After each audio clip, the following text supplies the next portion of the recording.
What's up, rock stars? It's Rocks with a little bit of talk about what's at the top of the blogs. So let's get to it.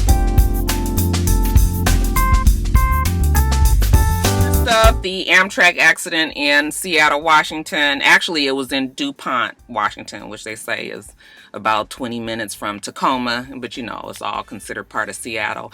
There were 3 people that were killed in an Amtrak train accident. They said that the train derailed when it was going more than twice the speed that it was supposed to be going around a curve. And when it did that, 13 train cars had spilled off into the highway, only left one that was still on the track, which was the last train, one that was dangling over, and then the rest were spilled onto the highway in rush hour traffic. It's a surprise that more people did not die, especially those on the ground, when you got all of these train cars just coming rushing towards you. But they say more than 100 people were injured. But only 3 were killed, which is still terrible. They say that there's something called a PTC, which is a positive train control. They said that it wasn't activated at the time, and they just retrieved the data box. I heard that on the news this morning. So they are going to be investigating why the train was going more than twice the speed, why the conductor did not slow it down. They said that on the straightaway for this route, the maximum speed is 79 miles per hour, but when you're going around the curve, they expect you to slow down to around 35 miles per hour. And for whatever reason, this car, the conductor did not slow down to 35 miles per hour. So it sounds like it is conductor error. I don't know if they were distracted. I'm not sure if they fell asleep. We have heard these stories before, and it's unfortunate because you've got a bunch of people's lives in your hands, and if you are not alert and aware, then this is what happens. So they're trying to find out why this positive train control wasn't activated, which is a sensor on the trains that actually automatically slows it down when it senses that you're going too fast and that the train could derail. And then I guess all of that will come out in the report. But really terrible. My girlfriend had called me and told me about it the other day, and I thought it was Washington DC. I just automatically thought Washington DC. Then once I realized that it was actually Seattle, Washington. Well, I have a bunch of family in Seattle, Washington. So I was able to find out that everybody there was safe and sound. But terrible news for Seattle. So close to the holidays. Just terrible. So prayers up for all that were involved in there. The 3 families that lost loved ones in the crash.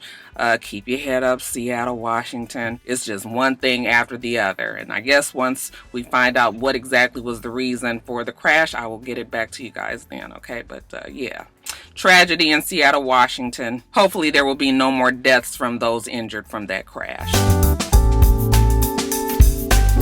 All right, you guys, so it was Sunday afternoon, and I heard about a power outage that was happening at Hartsfield Jackson, and I was thinking to myself, like, what? Is there a terrorist attack going on at the busiest airport in the world? You mean to tell me that all of the power is out? I just immediately thought that there was a terrorist attack going on there. Well, in short, they're saying that no, it was not a terrorist attack, but instead it was an electrical fire in a tunnel beneath the airport that hit both the main power system and the backup. Now listen, Roxanne ain't never proclaimed to be an engineer. I don't think I have an engineer's brain, not good at mathematics and measurements and all of that. However, something inside me tells me that you probably shouldn't have the main source of power and the backup in the same place. How about we change the locations of one of them so that if one area is compromised, the other one would be safe? But if you have the backup and the main all together and the shit catch on fire, then, well, what we supposed to do now? So what ends up happening is all of the power is out. All of the power is out. I don't think you guys understand. For people who have never been to Hartsfield Jackson, that is a huge airport. I mean, they have all this very intricate train system that runs people from different terminals. They got the international side, they got the domestic side, and then Delta, that's their main hub. So it's just like, I I just couldn't think about anything but the people that were stuck on those trains. Because even when you saw the videos of the people that were just stuck in the actual airport, where there may have been some windows somewhere around, that shit was pitch dark, and it was the middle of the day. If I was down in them damn trains, bitch, I'd have had a fucking heart attack. They'd have been like, Roxanne, if you don't calm the fuck down. But you in this capsule, all of the power is out, and they said the power was out for like a couple of hours because it was an electrical fire, and they had to make sure that there were all these safety components in place before they sent Georgia Power in there to try to, get the shit back running. So you just chilling on a train 2 hours. They said that the communication was really bad because I would imagine really nobody knew exactly what it was. They didn't want to put the wrong information out there and create any further panic than what I'm sure some of those people were in there feeling. But yeah, it was a mess. They said that it completely grounded all of the aircraft there. People that was scheduled to come in were rerouted. And you got them. The major airport in the world just shut down for half of a day. This is ridiculous if you ask me. And they investigating into this, and an embarrassment for Atlanta, an embarrassment for Kasim, who's about to go out as the mayor. Okay, when you walk into Atlanta airport, he's all over the sound box. He's on the speaker talking about welcome to my city. Okay. And your city is shut the fuck down. At least this airport is. So yeah, Kasim, he was stressed out on the damn press conference and trying to tell people what happened, and people was talking about him, everything, But Kasim is on his way out, so I guess he can't worry about it too much. But I was just like, yeah, not a good look. Not a good look. Okay, maybe we need to get together and try to figure out how we can get the backup to run separately somewhere else. What y'all think about that? Shall we talk about the read that was heard around the world? Okay. Well, let's talk about the Queen's Court, and more specifically, let's talk about your girl Kia and how she dragged the almighty fuck out of Toya and Reginae Carter. Child, Toya's not even a Carter anymore. What is she? She's a Memphis, can't even think of his last name at the time. But anyway, I'm going to back all the way up and give you a little history on why this even happened. So on the Queen's Court, if many of you guys watch them on YouTube, that is T.S. Madison and Kia. They have a hilarious round table, if you will, about certain subjects, similar to Top of the Blogs, but way more on an unfiltered and in-your-face type of way. They actually work really well together because it's sort of like a good cop, bad cop, or not necessarily great cop, bad cop, but just, a slightly shady cop, and then just a old mean ass bad cop, but funny as fuck. Okay, and they have gained a lot of popularity. So one time on the show, Kia was talking about Toya's baby daddy. They want to know who the baby daddy is because she still hasn't said. We know she's about to have a little girl, so she was on the docket and they were discussing the baby daddy. Kia was able to actually find out that the guy, she found out his name, I didn't even write it down, but the guy is supposedly related to Faith Evans, and she's pregnant by him, and I had already told you guys that he was a sports agent. That had been going around, but the guy's actual name, we still hadn't found out, but Kia had found out and had put that out there. Okay, I guess Toya and Reginae was not happy with them being the subject, or actually it was more so just Toya being the subject on the Queen's Court. So as Reginae was filming for Growing Up Hip Hop 2, Toya decided to get on her Instagram live. They were going to address Kia. Now, you and I know that when there's a person who is as good at blowing smoke at motherfuckers as Kia is, that is not the person that you just want to get into a verbal sparring with. Especially Kia, who has quite a bit of knowledge on the shit that has gone on in the hip-hop community, and so a lot of times when people just say shit about you, I know it's probably hard, but most times you should just probably ignore it and not give it any more energy, because I don't think that anybody was really riding Toya like that about this baby daddy. I mean, she's been pregnant for a while now. Everybody knows it. We done moved on from there. Okay, so, but whatever. I understand it's hard to just turn the other cheek. Okay, so, but when it came to Kia, I was just like, girl, y'all really want this smoke?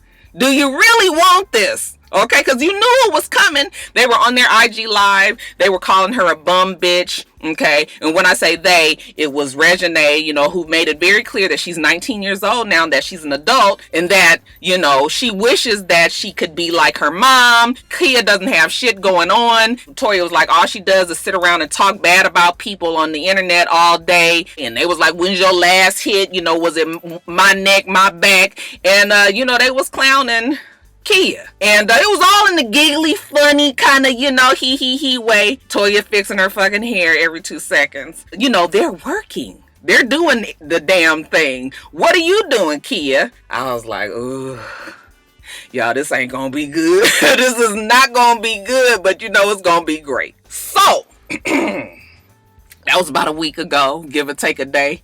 And when it was time for the Queen's Court to come up, when was that? On Tuesday, I believe it was. What day did they come on? Anyway, when the latest episode of Queen's Court came up, you know that Kia and T.S. Madison was going to put them on the docket. And child, when I tell you, if I could picture the way they might have looked when Kia was dragging their ass, all I could picture is them holding on to her waist and her walking up a hill and them holding on and being dragged, and child, all the meat coming off the front of their legs, they kneecaps. I said, that damn Kia. Ooh. Y'all, she gave it to him. She was like, don't ever try to go up against somebody who is a professional roaster. She tried to keep it light at first, but I will admit that shit got brutal, and I think that it even got a little bit personal. I'm not quite sure why, but child, she talked about them so bad, talked about how Toya ain't never had nothing, and that Reginae was really the reason for Toya being able to live the way that she lived. Okay, call your daddy. Okay, that's all you been, was a call your daddy. And why Toya has allowed Reginae to have all this power and just act as an adult when she really shouldn't have is because he was the one that was taking care of him. Reginae was the link between the two. And we've all joked about that in the past anyway. You know, I already said, you know, Reginae is at 19 now. That damn check is over. So now Toya's starting over with this sports agent. I know he ain't got Lil Wayne money, but hey, you gotta do what you gotta do, right? So he had told her, honey, you have been taking care of your mama. You have protected her, and you should. Okay, you have always been her sister, her friend, her husband. So whatever Reginae says goes. Okay. Then she had to bring up Trina, because they had brought up Trina, say how she wished she was the baddest bitch. She was just like, girl, y'all know, don't ever bring up Trina. Okay, old sourpuss as she calls her, because sourpuss was fucking your daddy and your stepdaddy at the same time, the same way your mama was fucking your stepdaddy. Okay, because she didn't know no better. She was 14 years old when she had you, and she's hanging out there with all the crackheads and the heroin heads and all of that, and you had to be around all that and see that. But don't bring up sourpuss when she was fucking them both, and then when she wanted to try to get closer to Lil Wayne, she fucked your mama. That didn't work because Lil Wayne was never there. I said, ooh, ooh, ooh, ooh. Then she started talking about how Reginae ain't got no talent, how the OMG girls had to put her ass out. Okay, she didn't get none of her father's I mean, she went in, and I was just like, oh, I was even feeling sorry for the child, because I was like, now I know they didn't expect that, but see, that's where you make the mistake. What do I tell you guys all the time? If you stay ready, you ain't gotta get ready. Toya should have known that Kia had these kind of daggers in her arsenal. Maybe she forgot, because you know a lot of times our wholeness get deleted and shit, like Dre said, and we don't be thinking about the shit that we done did in the past when we have come so far. Okay, nobody hating on the fact that Toya has been able to make it this far in her life, however way it happened. Okay, but don't forget where you came from. Okay, and what happened where you came from, and people who know about where you came from. And when you get somebody like Kia, who does not give a fuck, who is going to put your information out there like that to your 19-year-old damn daughter. And you guys know that I have talked to you guys about Reginae and that slick mouth a few times. When she got into it with, in the middle of Tamar and Toya's thing, and I said back then, I said, listen, that girl is 18 years old. I said, she want to act like an adult, she going to get treated like an adult. And you guys was all like, no, she's a child. Even if she acting like an adult, she's a child, and she shouldn't be, you know, pulled into it. Even if she does say something, you should ignore the child. But see, motherfuckers from the street don't play from that rule. All right, and y'all gonna learn it sooner or later. Okay, what do you think Toya and Reginae learned it sooner or later? I mean, I would never want my child to find out shit about that I've done in the past. Everybody has a past. There's shit that, I ain't had no scandalous shit like this. However, it's shit that I never would want my kids to know about their mother like that. But I also know that I would not let my child, as long as when she is in my control, like if we are on a video together, I'm not going to let Joe or Jada say some shit where I know people can come back at them like that. Because that is the mother's responsibility to protect your child. And if your child is getting too out of place, then you say, girl, get off my damn video. Don't mind my daughter. Don't mind my son. They talking too much shit right now, okay? Let that shit be between Toya and Kia. But the fact that she let Reginae do that kind of left her open. And I know a lot of people still feel bad and say, Kia ain't got shit, she, all she do is talk about people and all of that, and she just jealous. Even Reginae posted something about people who love me, I'll always be in their heart. People who hate me, I'll always be in your mind. I was like, girl, that girl, Kia don't hate. She is not hating on y'all. Okay, and that's the thing about, we got to get out of this way of thinking that people, whenever people don't agree with you, or if they just don't straight up like you, that is hate. Bitch, there's a lot of people that I don't like. I'm not hating on them at all. I don't even think about them motherfuckers. But I don't like you, and I just don't like you. But that really was not even about her not liking Reginae. This was more a verbal lashing. Let me put you back in your place since your mama ain't gonna do it. This was somebody who just had to tell a bitch about themselves. All right, and it is entirely too bad, because while there's been whispers about Baby and Wayne and Toya and all the shit that they've done, I don't know if a lot of this is surprising to me. The way the harshness, the in your face nasty way that Kia just talked about her mom, talking about Trina and her mom, and I was just like, oh, I would be so heartbroken if Jada heard this shit about her mama. So yeah, it was definitely entertaining, and it's an eye-opener for anybody who's got kids out there. You have got to protect your kids, and when your kids want to get to talking and shit and saying, well, okay, well then you are out on your own, and whatever comes back your way is what comes back your way. Do I feel like Reginae has always kind of relied on the protection of her father? Of course. Who doesn't? Even people that are broke rely on their parents, right? So, yeah, she's probably been a little bit more slick because of who her dad is. But I guess she learned today. I shouldn't even laugh because the mom in me was heartbroken for them. But I was just like, the nigga in me, I was just like, well, this is what happens when, you want to be out there like that. Okay, you want nigga, here nigga is. So let that be a lesson to Toya and Reginae. Leave that shit alone. Anybody out there, leave Kia and T.S. Madison alone.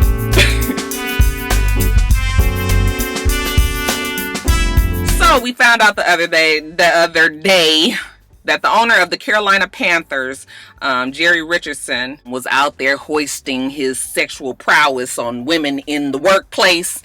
And because there's been so much shit that's coming down on old Jerry, he just decided that he gonna sell the team at the end of the 2018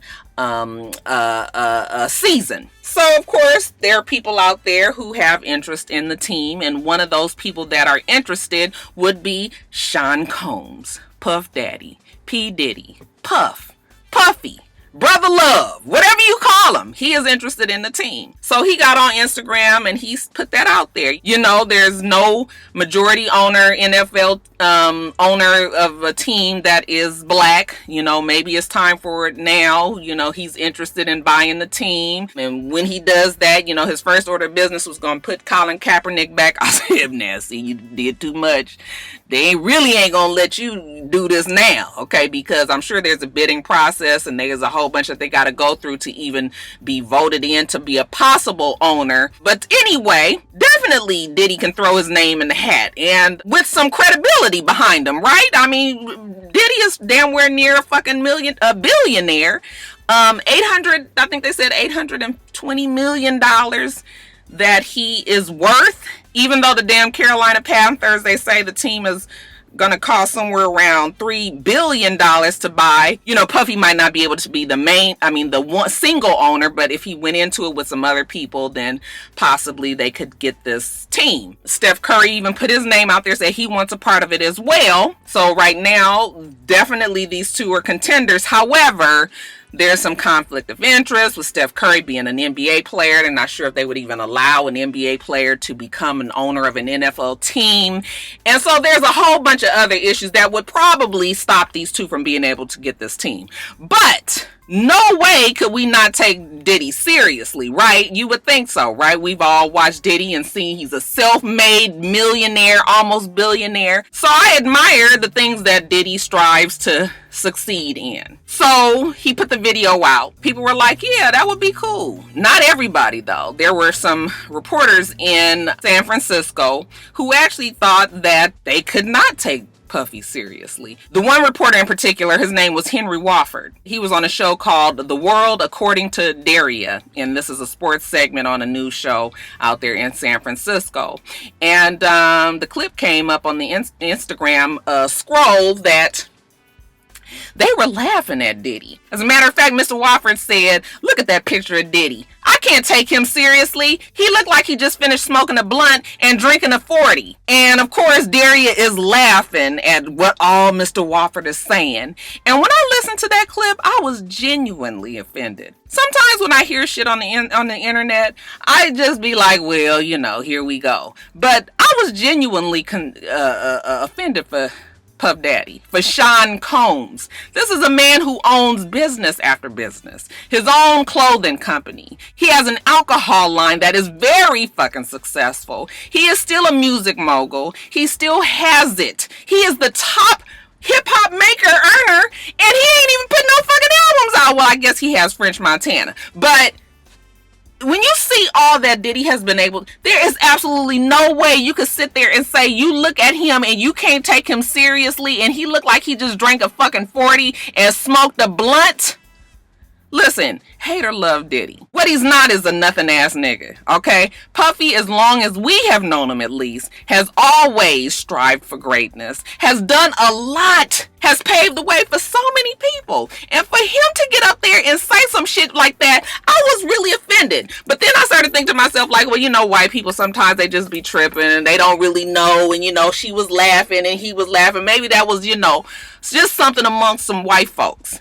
Then, because everybody was dragging Mr. Wofford, he had to come out and apologize. Yeah, you know, Puffy is a music mogul and an entrepreneur, and he's self-made, and he's done this, and he's successful, and anything that I said was taken out of context, and it was a misunderstanding. Nigga, you know good and fucking well that was not no misunderstanding. And I don't care if it was taken out of context. You said what you said very clearly. That he would look like he was smoking a blunt and drinking a 40. But let me tell you why I was so annoyed. Mr. Wofford is black, you guys. I was trying to give him the slightest benefit of the doubt. You know, I was thinking like this little bit, you know, a little bit of white folks, you know, just not really knowing. And then I realized that he is a black person who, I don't care who you are that's black. You know what Puffy has done. Okay, so then I was even more offended because now we got a nigga on this fucking TV who is cooning, okay, who has got this white woman who is just a laughing and the giggling. It was a fake forced laugh, by the way, but she's laughing and giggling at the shit you say, and you know that that is not true. You have never seen him drink no fucking 40, not in no videos. You ain't never seen him smoking no blunt, nothing. For you to get up there and say that shit, I was like, ooh, I want Puffy to get his ass fired. But you guys, one thing about Puffy, he never responds to negativity. Never. He just keeps it moving. Because you know what the best revenge is success. It's your damn paper. And for them to be sitting up there laughing about a man who, even if he might not be able to afford this team on his own, he could probably buy the fucking network that you working at right now. For you guys to talk about him like that, I was heated. I was heated. Because what you're not going to do is just laugh and be stereotypical and laugh with the white person. Oh, I can't stand no Uncle Toms like that. And that's what Mr. Wofford is. He is an old coon. tap dancing for their ass. So yeah, that shit wasn't cool. That shit wasn't cool. I don't know if Puffy will be able to get this team or not, but I would love for him to be able to pull it off some kind of way. Even if it's not just him, but if it was some black owners, you know, break up some of that fucking Caucasian. I know the NFL has always been no good old boys, the owners,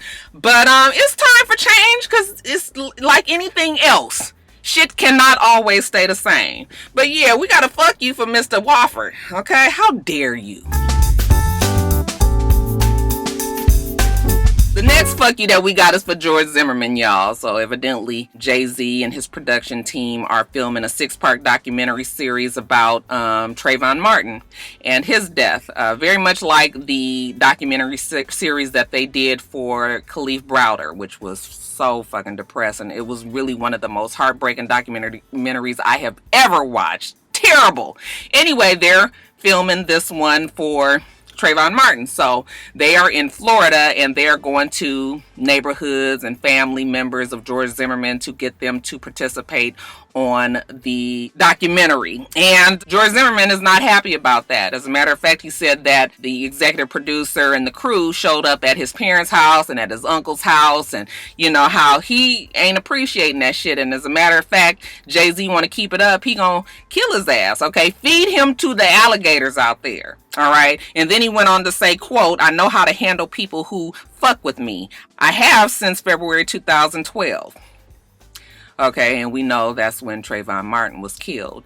George Zimmerman is an asshole, and I really truly feel like he is living in his own personal hell. Of course, I would have loved for him to be in jail, because that's where he should be, but that is neither here nor there. What can you do? I mean, George Zimmerman's out of pocket, saying shit that he don't need to say. I'm really waiting for the day that something, I shouldn't even say it because I wouldn't be on video making it seem like I'm threatening the man, but Snoop Dogg didn't have any problem with threatening him. He said, listen, if anything happens to Jay-Z, if you touch one hair on his head, okay, the revolution will be televised. George Zimmerman obviously is not going to do anything to nobody. He would never even be able to get that close to Jay-Z anyway, but he is still a problem out there. I can't say nothing else about George Zimmerman. I just hope that his life is as miserable as it sounds like it is. Alright, so last weekend, Nicki Minaj took to Instagram, posted a screenshot of the iTunes top 10 hip hop rap chart, and 8 of the 10 rappers that was on there were white. Okay, the only 2 rappers or rap groups that was on there that were black was the Nerds and the Migos. Other than that, we had Eminem, Post Malone, Lil Pump. I said Lil Pump. G-Eazy. I said G-Eazy, them 2 was white. I guess they done got hip to it. They was like, bitch, we gonna come up with a black name on that ass, you won't know. Macklemore and Halsey, they were all, or Halsey, they were all white rappers that was on there. And so she posted, damn, it's a great time to be a white rapper in America, huh? Very simple, very true. We looking right at the damn iTunes chart. Of course, when she said it, though, people got upset. And I already know it's the white people tears, child, but we ain't gonna get the damn cup together, because I don't know 100% for sure if it was just white people that was offended by that. But you know how social media is. Everybody got a reason to be fucking offended. But the truth is what it is. Now, you got 8 out of 10 rappers on the damn chart, and they are white. Okay, we know that the hip-hop community, the hip-hop culture was started by African Americans. Now we've got white people taking it. All right, and I'm not even mad that white people are involved in hip-hop and everything, but it still is what it is. Like anything else, like I just told you guys, that change always happens. Black people wasn't going to keep it for themselves forever. It happens with every other music genre. So why not hip hop as well? Okay. So she said it. People got upset. People was mad, and I was just like, girl, it's okay. Okay. Because maybe it wasn't a popular thing to say, but it's damn well the truth. So I couldn't get upset. Don't you agree with her? I mean, it is a good time to be a white rapper. It's not an unheard of thought. Okay, it just is what it is. Nothing new here, folks. So I like K Michelle. I really do. Okay, we have seen K Michelle grow from being a reality show star to being a musical star. Okay, I mean, K Michelle hasn't received the awards that many others have. However, K Michelle has put out 4 fucking albums that have been successful enough for her music label to continue to want to be supportive of her. She obviously makes money for them, and many times that's all that matters. So you can't be nothing but happy for the fact that K Michelle has been able to get where she is in the music world today. I have to love K Michelle from afar though, because listen, K Michelle has been through a lot. We know that her life has not been the easiest, and she has had some ups and downs. And a lot of times that shapes you into the person that you are. And what happens is, as you get older, you start to realize that there are parts of you that you don't necessarily like. And when you notice those things, then you make an effort, if you want to be a better person, to try to change those things within you. And I think that that is what K Michelle is doing now. Maybe she doesn't want to be K Michelle any longer. Maybe there are parts about K Michelle that she does not even like. And when we think of K Michelle, we kind of connect her with the shit that we don't like. So now she's just in this quest to become Kimberly. And I'm cool with that. Okay, everybody should change in their lives. If you stay the same, there's no progress, right? So good for K Michelle, good for Kimberly, I should say, that she's trying to be a better person. She's trying to be the Kimberly that is her mother's daughter, that her family loves. Okay, the one that just grew up in her community. Okay, went to school, and everybody knew that she was, regular old Kimberly. I can't hate on the fact that she's trying to do that. One of the things that she has said that she is going to do is get rid of her butt implants. And again, I don't think that K Michelle needs those butt implants. When I met K Michelle back a couple of years ago when I did that thing with VH1, her butt is huge. Like, it is nothing that you have ever seen in your life for her to be so small frame. She is tiny. Little. She has little boobs, she has a little waist, like her whole top is small, and then all of a sudden this butt just came out of nowhere. So yeah, I can see why she would want to take out the butt implants, because really, you want to start being taken really seriously, then you've got to not look like, I don't want to be disrespectful, but you got to look like somebody that's a little bit more mainstream, that designers can put you in their clothes and not got to be going around trying to change up all the shit to get you in it and everything. What I will say is, K Michelle has said before that she was going to get rid of her butt implants. She actually told me that when we were on that photo shoot. I never said that back then because I felt like that was her business, and if she was going to do it, then she was just going to do it, and that was it. However, she didn't do it back then. So now she's saying that she's going to do it again. I think she even has a date this time, the beginning of January. She's going to get these butt implants taken out. And I hope she does, because she's a beautiful girl, and I think that it will add to her beauty if she has just a normal body. If her butt is in proportion with the rest of her body.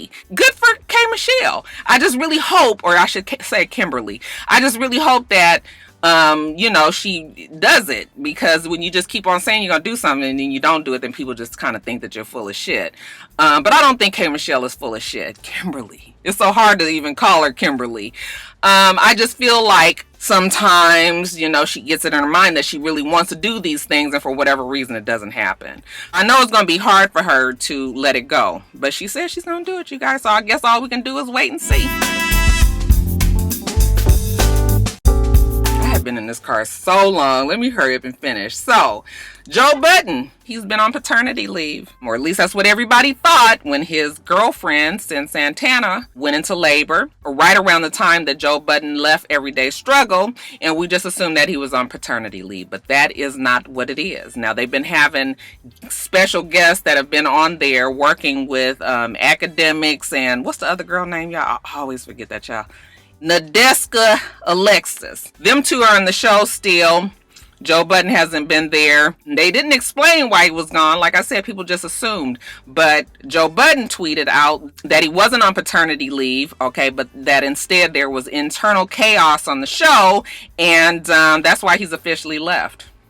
So, And then to make matters worse, they didn't even give him a proper send-off. Did not mention that he was not coming back. You know, didn't say do a farewell to Joe or anything. And from what I understand, he was the person that created this show. So he's gone now. Honestly, I don't know. I didn't watch all the time, but when I would watch Academics and the other girl, like I don't know how a show like that would survive without a Joe Budden, somebody who was just going to kind of say what they have to say, and not beat around the bush so much. I can't even take Academics seriously ever since Erykah Badu said he looked like Jerry, the mouse from Tom and Jerry. So I wonder what's gonna happen. They say, you know, Complex Magazine did confirm that he's off and that, you know, the show is gonna return after the holidays, you know, with their, you know, regular lineup of, you know, hot guests and hot topics and all of that.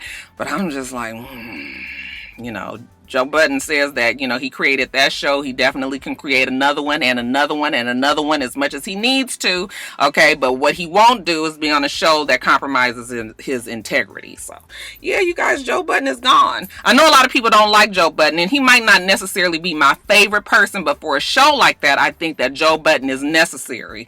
And do you think that that show will survive without him? I don't think so. But time will tell. And lastly, you guys, they say that Jennifer Williams and Welcome to Sweetie's reality star Tim Norman have called it quits. Can you believe that? Could you believe that they were together in the first place? But yes, rock stars, Jennifer and Tim are no longer. Okay, they say that Tim was still in her waist trainers in an effort to define that Coke bottle figure. And once she caught him admiring himself in the mirror in her favorite La Perla brassiere, okay, she knew it was over, okay? And I quote, "I can't trust no man who steals my lingerie."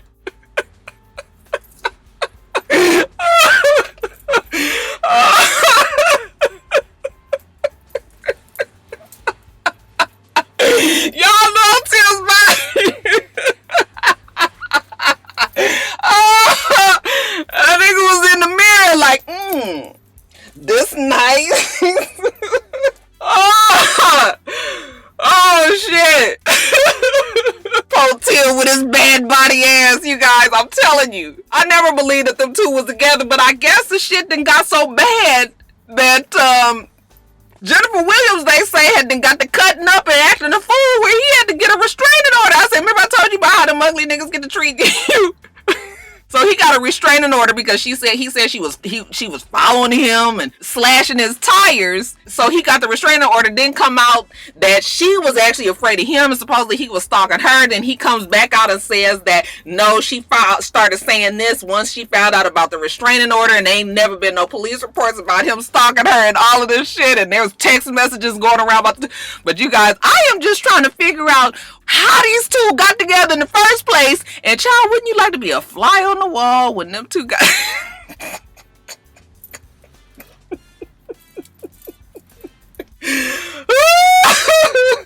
Oh, you guys, I shouldn't talk about them nobody like that, because child, people can't help how their body is. But y'all, I ain't never seen no motherfucker made up like the way Tim is. Never.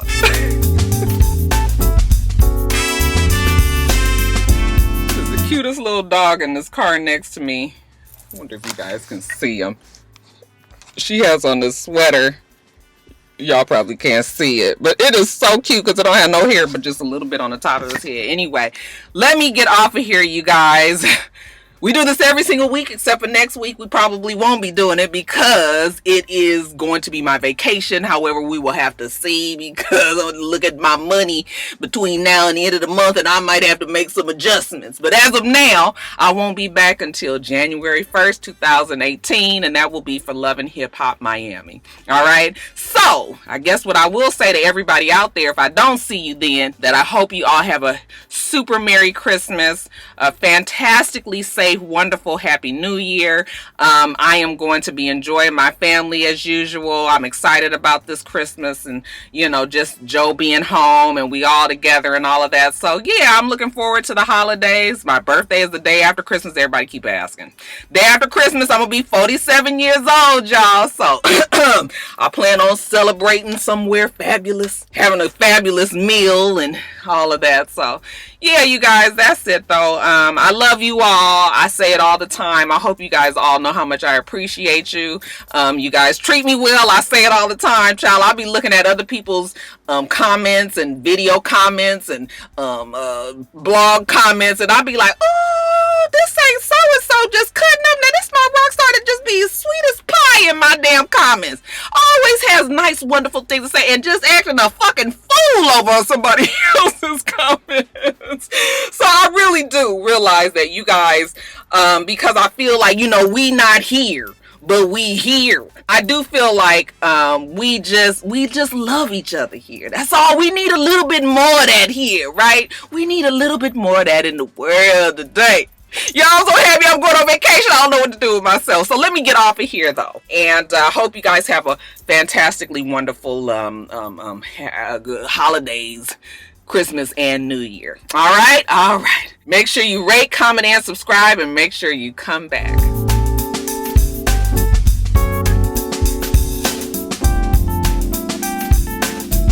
Until next time, rock stars. Bye.